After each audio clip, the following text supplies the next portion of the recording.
जो होती है किसी भी लिविंग बॉडी के अंदर एंजाइमेटिक एक्टिविटी जो होती है वो उसकी रेंज होती है 37 degree centigrade to 40 degree centigrade, या 37 डिग्री सेंटीग्रेड से मैक्सिमम 45 डिग्री सेंटीग्रेड तक की होती है। ठीक है, अब यहाँ पे इन्होंने क्या करा है कि एक केस के अंदर टेम्परेचर, दोनों केसेस के अंदर, केस 1 और केस 2 दोनों के अंदर जो है टेम्परेचर दो तरह के रखे और दोनों ही जो है ना सिमिलर रखे, दैट इज 20 डिग्री सेंटीग्रेड और 30 degree. That means below the range of the enzyme activity, biochemical activity जितने पे होती है 37 पे, उससे नीचे के टेम्परेचर इन्होंने रखे। और साथ में इन्होंने क्या चीज दी, साथ में कार्बन डाइऑक्साइड की कॉन्सेंट्रेशन एक दी नॉर्मल एनवायरनमेंट के अंदर जो होती है 0.04%, और दूसरी जो है वो 0.13% दी, जो कि थोड़ी ज्यादा इंक्रीज हुई थी। जब हमने 0.04% दी तो रेट ऑफ फोटोसिंथेसिस इतना ज्यादा नहीं हुआ 20 डिग्री सेंटीग्रेड के ऊपर। इसकी वजह यह है कि though the carbon dioxide is a best heat conserver, ठीक है, though the carbon dioxide is the best heat conserver, still it is the optimum temperature is not achieved from the 20 degree centigrade to 37 degree centigrade, है कि नहीं है। तो यहाँ पर जो है रेट ऑफ फोटोसिंथेसिस जो है 20 डिग्री सेंटीग्रेड पे 37 डिग्री सेंटीग्रेड का टेम्परेचर जो है वो 0.04% कार्बन डाइऑक्साइड की जो कॉन्सेंट्रेशन है उस पर अचीव हो ही नहीं सका। हालांकि कार्बन डाइऑक्साइड जो है वो हीट कंजर्वर है, ठीक है, यानी कि वो टेम्परेचर को क्या करेगी, अगर वो एनवायरनमेंट के अंदर दी जाएगी तो वो टेम्परेचर को क्या करेगी, राइज करेगी। लेकिन चूंकि टेम्परेचर इतना लो था कि वो राइज 37 पे हुआ ही नहीं। अच्छा, अब इसके बाद हमने क्या करा कि थोड़ा सा टेम्परेचर बढ़ा दिया, 30 डिग्री सेंटीग्रेड का कर दिया। तो 30 डिग्री से 37 डिग्री सेंटीग्रेड की अचीवमेंट तो हो गई, लेकिन जो 0.04% जो कार्बन डाइऑक्साइड की जो अवेलेबिलिटी दी गई थी उसने टेम्परेचर तो 37 तक कर दिया, लेकिन जो मॉलिक्यूल्स ग्लूकोज के हैं वो इतनी ज्यादा तेजी से नहीं बन रहे। क्यों? क्योंकि availability of the molecules of basic carbon dioxide वो ही लो है। ठीक है, पिछले वाले में तो ऑलरेडी कार्बन और ऑक्सीजन की कॉन्सेंट्रेशन लो थी, एक तो वो लो थी, उसने टेम्परेचर भी कंजर्व करने के बाद भी बढ़ने नहीं दिया, तो रेट ऑफ फोटोसिंथेसिस बहुत थोड़ा सा हुआ।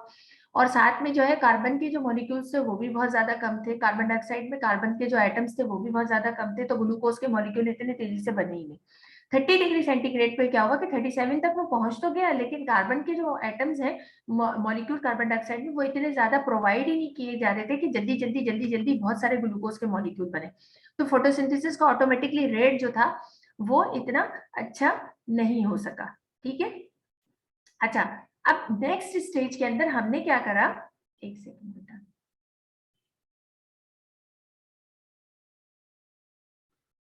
हाँ भाई, नेक्स्ट स्टेज में हमने क्या करा कि हमने जो है टेम्परेचर वही रखे, एक 20 डिग्री सेंटीग्रेड का टेम्परेचर रखा और दूसरा 30 डिग्री सेंटीग्रेड का रखा, और साथ में जो ना कार्बन डाइऑक्साइड की कॉन्सेंट्रेशन थोड़ी सी बढ़ा दी।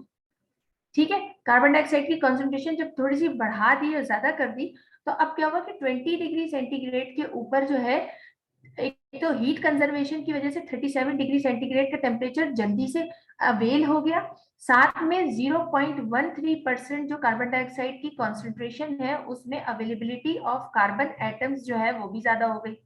वाटर तो उसे मिल रहा था ना, कार्बन की availability, carbon atoms availability, availability जो थी वो भी बढ़ गई।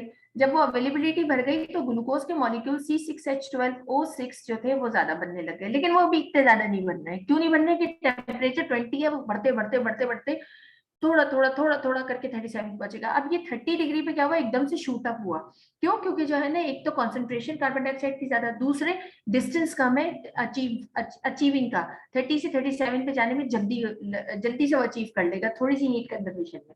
ठीक है, और फिर उसके बाद जो है कार्बन के मॉलिक्यूल्स ऑलरेडी इसमें कॉन्सेंट्रेशन ज्यादा है, तो ग्लूकोज के मॉलिक्यूल्स जल्दी जल्दी जल्दी जल्दी बनाना शुरू कर देगा, और तेजी से रेट ऑफ फोटोसिंथेसिस जो है, ये फोटोसिंथेसिस होना शुरू हो जाएगा प्लांट में।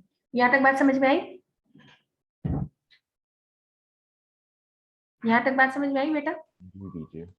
ओके, अच्छा, अब मुझे एक और बात ये बताओ कि इसमें लिमिट कैसे हो रहा है।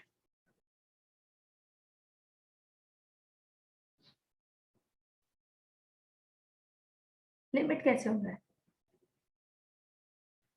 तो सीधी सी बात है ना, कार्बन डाइऑक्साइड की जो कॉन्सेंट्रेशन है वो टोटली जो है वो लिमिट कर रही है रेट ऑफ रिएक्शन को। टेम्परेचर तो दोनों में सेम सेम ही दे रहे हैं, टीचर सिर्फ तो मैं कार्बन सही डाइऑक्साइड। था। हाँ तो तुम सही थे, लेकिन टीचर एक्सप्लेन भी तो इतनी करना है लंबी ना। एक्सप्लेनेशन दी है आपने 15 मिनट की। हाँ तो वो बहुत से बच्चे इसमें बहुत फंसते हैं, इसमें उनको समझ ही नहीं आ रहा होता कि लिमिटिंग फैक्टर कैसे हो रहा है ये। समझ आई? ठीक है। अच्छा, बाकी बच्चों को समझ आ गया? जी मिस। ओके। अच्छा, अब इसके अलावा कोई और लिमिटिंग फैक्टर है जहन में? वो भी डिस्कस करते हैं, चलो अगर कोई हो तो बताओ। हम्म। हाँ, कोई है लिमिटिंग फैक्टर?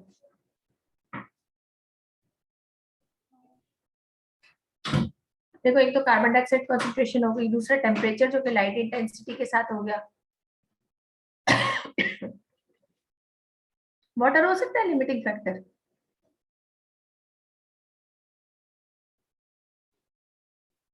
हर दफा वाटर लिमिटिंग फैक्टर नहीं होता, क्योंकि उसकी अवेलेबिलिटी अच्छी खासी होती है। ठीक है, लिमिटिंग फैक्टर जो है वो सिर्फ 3 ही हैं, मेजर 2 हैं।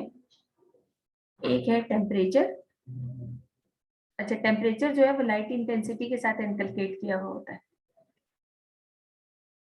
ठीक है। और दूसरा जो है वो क्या है? Carbon dioxide. ये 2 लिमिटिंग फैक्टर होते हैं। अच्छा, अब मुझे कोई ये बता सकता है कि फोटोसिंथेसिस कितने से कितने टाइम के दौरान जो है प्लांट्स में सबसे ज्यादा तेजी से होता है दिन में?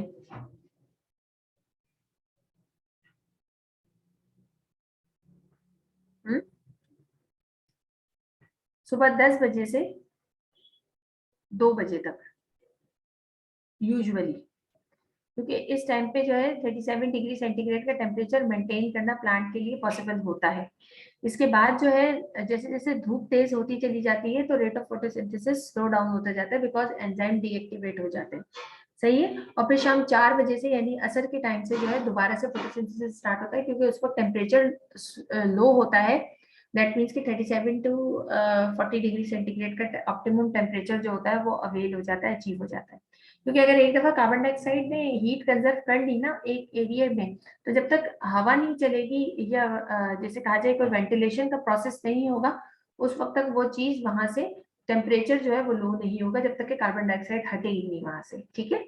तो इसके लिए जो है यूजुअली जो तेज धूप होती है उसमें जैसे कहते हैं कि रेट ऑफ फोटोसिंथेसिस जो होता है वो बिल्कुल स्टॉप हो जाता है, ना होने के बराबर होता है। और इनफैक्ट बारिश में भी फोटोसिंथेसिस रुक जाता है, टेम्परेचर अवेल नहीं हो पाता ना। ठीक है। अच्छा, अब हम पढ़ेंगे थोड़ा सा opening and closing of stomata and structure of guard cells. ठीक है। हमारी मीटिंग ऑफ होने में कितना टाइम है?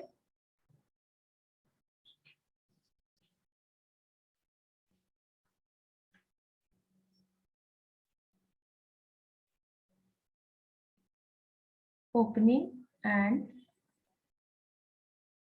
Closing of stomata.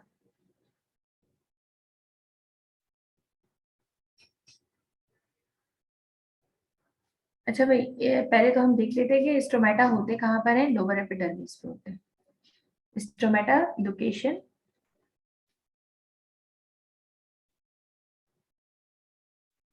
लोकेशन जो है इनकी डायकॉट की, dicot lower epidermis, lower epidermis. वैसे जो वाटर प्लांट होते हैं उनमें stomata, stomata location, location on location water plants upper epidermis. ठीक है। क्यों? क्योंकि लोअर एपिडर्मिस में होने का कोई फायदा ही नहीं, नीचे तो पानी है। ठीक है। तो जो भी ट्रांसपायरेशन होगी, जो भी लॉस ऑफ वाटर होगा या एक्सेस वाटर का जो लॉस होगा वो अपर एपिडर्मिस से होगा। अच्छा, इस जो स्टोमेटा मोनोकॉट में होते हैं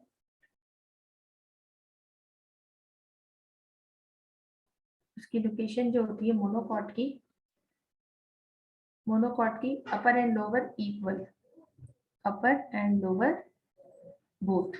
ठीक है, दोनों तरफ होते हैं। अच्छा, अब हम जरा गार्ड सेल की तरफ देखें तो स्ट्रोमेटा जो होते हैं ना, स्मॉल पोर्स होते हैं, ओपनिंग पोर्स होते हैं, यहाँ नीचे बना देते हैं लोअर एपिडर्मिस, छोटा सा बना के दिखा देते हैं।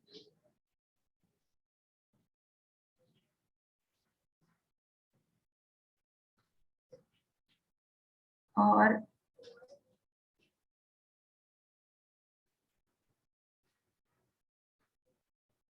ये ओपनिंग जो होती है, इनको कवर अप किए हुए होते हैं लॉन्गिट्यूडनल किडनी बीन शेप के स्ट्रक्चर्स गार्ड सेल से। ठीक है, ये बेसिकली जो ओपनिंग है that is called the stomata.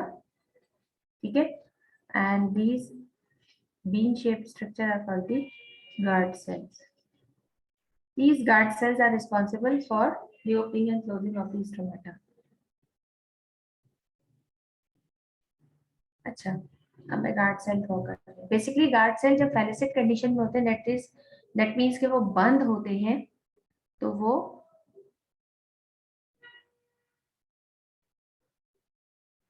कुछ ऐसे होते हैं।